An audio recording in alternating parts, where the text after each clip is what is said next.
ಸನ್ಮಿತ್ರರೇ, ತುಮಕೂರಿನ ಲೋಕಸಭಾ ಕ್ಷೇತ್ರದ ಮಹಾಜನತೆಗೆ ಆ ಮೊಟ್ಟ ಮೊದಲಿಗೆ ನನ್ನ ಪಕ್ಷದ ವತಿಯಿಂದ ನನ್ನ ವೈಯಕ್ತಿಕವಾಗಿ ಅವ್ರಿಗೆ ತುಂಬ ಹೃದಯದ ಧನ್ಯವಾದಗಳನ್ನು ಸಮರ್ಪಣೆ ಮಾಡ್ತೀನಿ. ಈ ಚುನಾವಣೆಯನ್ನು, ಈ ಗೆಲುವನ್ನು ನಮ್ಮ ರಾಷ್ಟ್ರೀಯ ನಾಯಕರುಗಳಾದ ಸನ್ಮಾನ್ಯ ನರೇಂದ್ರ ಮೋದಿಯವರಿಗೆ, ಸನ್ಮಾನ್ಯ ಅಮಿತ್ ಶಾ ಅವರಿಗೆ, ರಾಷ್ಟ್ರದ ಮಾಜಿ ಪ್ರಧಾನಿಗಳಾದ ಸನ್ಮಾನ್ಯ ದೇವೇಗೌಡರಿಗೆ ನಾನು ಸಮರ್ಪಣೆ ಮಾಡ್ತಾ ಇದ್ದೀನಿ. ಪ್ರಾಯಶಃ ಎರಡು ಕಡೆ ಸೋತಂತ ಸೋಮಣ್ಣನ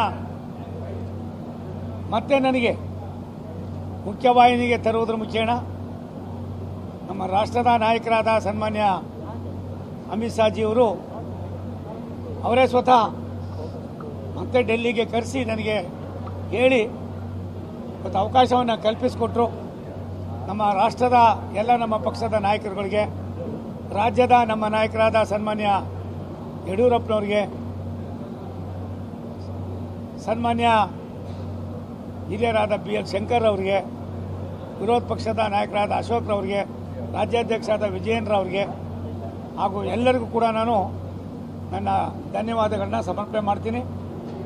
ಒಂದು ಚುನಾವಣೆ ನಾನಿಲ್ಲಿ ಯಾಕೆ ಬಂದೆ, ಏನು ಬಂದೆ ಅನ್ನೋದಕ್ಕಿಂತ ಹೆಚ್ಚಾಗಿ ನನ್ನ ಆರಾಧ್ಯ ದೈವ, ನಡೆದಾಡುವ ದೇವರು ಪರಮ ಪೂಜ್ಯ ಸಿದ್ಧಗಂಗೆಯ ಡಾಕ್ಟರ್ ಶಿವಕುಮಾರ ಮಹಾಸ್ವಾಮಿಗಳವರಿಗೆ ನಾನು ಮಾಡಿದಂಥ ಅಳಿಲು ಸೇವೆನೋ ಏನೋ ನನಗೆ ಗೊತ್ತಿಲ್ಲ.